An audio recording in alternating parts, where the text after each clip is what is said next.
કે પઠારમાં ના જવાય તો બહુ નાનું ગામ છે, પણ અમને કે આ ગામમાં ના જવાય, એ તો બહુ નાનું ગામ છે. જોકલામાં ના જવાય તો બહુ નાનું ગામ છે, કે પઠારમાં ના જવાય તો બહુ નાનું ગામ છે, ફલાણું ગામ છે એમાં ના જવાય. પણ કાલે પઠારમાં બી હતો ને એના પહેલા મને પઠાર ના જોકલામાં એટલા સરસ માણસો લાગ્યા કે આ કેટલા ખોટી રીતના અમને લોકો ગેરમાર્ગે દોરતા હતા.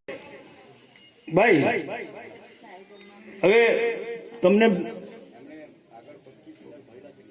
ના એ નહીં, એનું આપણે છે ને આ વર્ષે તો એ થઈ ગયું, પણ નવા વર્ષમાં અને આપણે બધાએ સરકારમાં રજૂઆત કરવી પડશે કે ભાઈ આ ગુજરાત પેટર્નના અમુક હેડ બંધ કરી દો અને આ ખેતી તરફ ડાયવર્ટ કરો, કે આમાં પૈસા ઓછા આવે છે. જે વધારે જરૂર શું છે, આજે ઠેર ઠેર આજે માંગણી છે.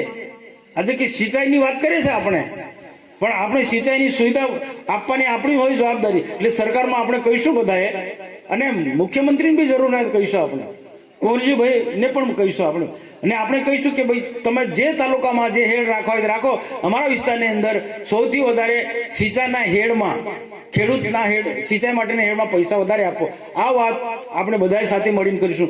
તો નવા વર્ષનું જયારે આયોજન થશે માર્ચ પછીનું હમણાં, તો એ આમાં વધુમાં વધુ ખેડૂતોને પશુપાલનમાં અને સિંચાઈમાં પૈસા વપરાય, તાલીમ વર્ગોના આ વર્ગોના ઢીકણા વર્ગો બધું બંધ કરી દેવાનું. આપણે આમાં જે જરૂરી છે એ પ્રકારે આપણો આવનારા દિવસોમાં આપણે ભૂતકાળમાં બહુ બધું તો ભૂલી જાવ ભાઈ.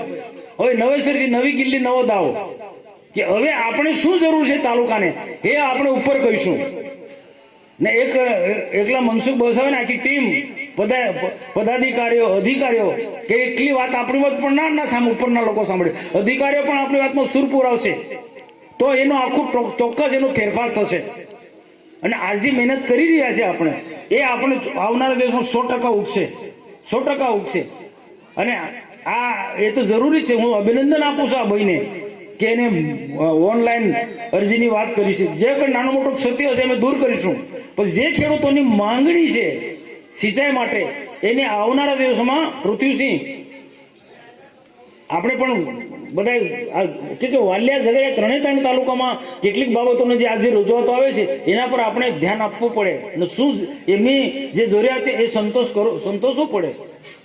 અને હું તો એમ કહું છું આ છેલ્લો દિવસ છે એટલા માટે કે એક આપણે ટીમ બનાવો અને ત્રણે તાલુકામાં લોકોની શું જરૂર છે, લોકોની શું પીવાના પાણી, રોડ રસ્તા, ખેતીમાં સિંચાઈ માટે, પશુપાલન માટે કે શું એ આખી સૂચિ યાદી બનાવે અને જ્યાં રજૂઆત કરવાની હોય જિલ્લા કક્ષાએ કે રાજ્ય કક્ષાએ ત્યાં આપણે બધાએ સાથે મળીને એક રજૂઆત કરી. જબરજસ્ત મોટો આમાં આપણા આ વિસ્તારને ફાયદો થશે.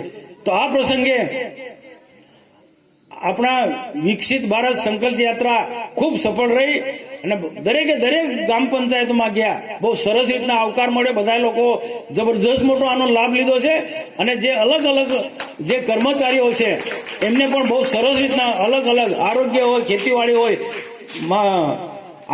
પેલો મામલતદાર નાયબ મામલતદાર પેલું માહિતી આપવાના હતા, પણ મેં કીધું હું આપી દઈશ. આપણે છે વિધવા પેન્શન, વૃદ્ધા પેન્શન, એ બધું રેગ્યુલર મળે. નાનો મોટો કઈ પ્રશ્ન હોય